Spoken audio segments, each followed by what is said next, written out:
Aloha, Ammaron. Great job today.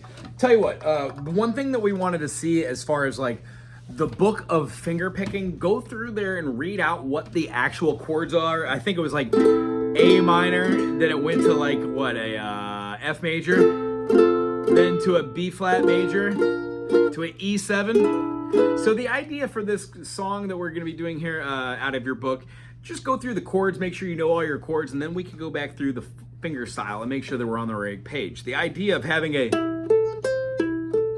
our fingers don't have to move. They can just stay there and go. And then we can move our fingerings to have we don't have to use a bar chord, we use two fingers.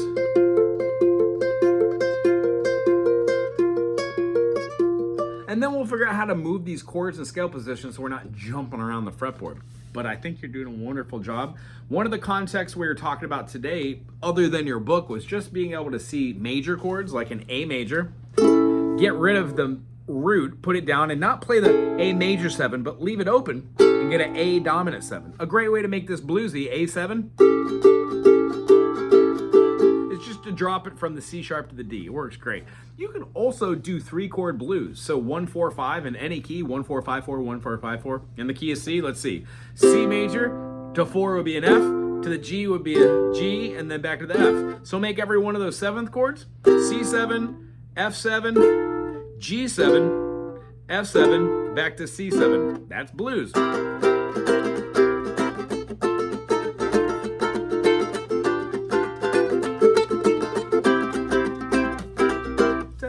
So we're going to do a quick review on the next week, but what I want you to do is see this.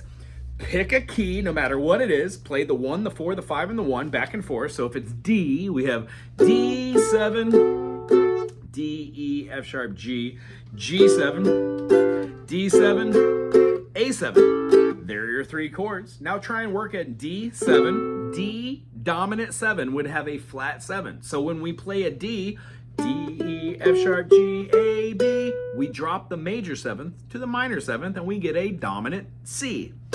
So that D7 uses that C.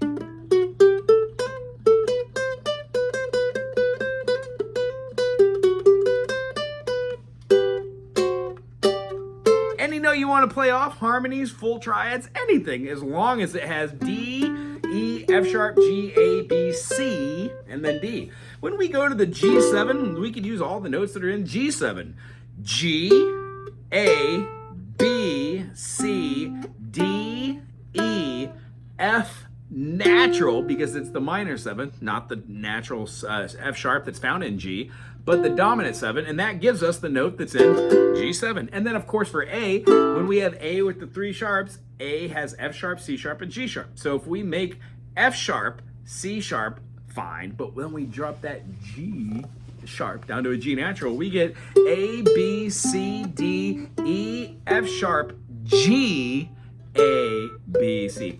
That way you have that G makes a lot more sense than the G sharp, which would conflict. I hope that made sense.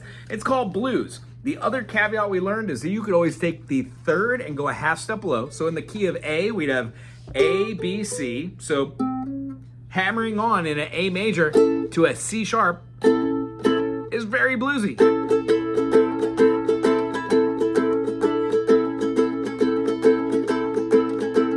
So, along those lines. So if you have any questions about this, put it in the comment section. I'll get back to you. Other than that, keep trying out our new song now out of the finger picking fingerstyle book. And then try and play a blues groove in any key using the 1, 4, 5, and then a 4 back and forth. It's very good seeing you. Till next week. Aloha. Oh, and thank you very much for the greens. That's awesome. Aloha.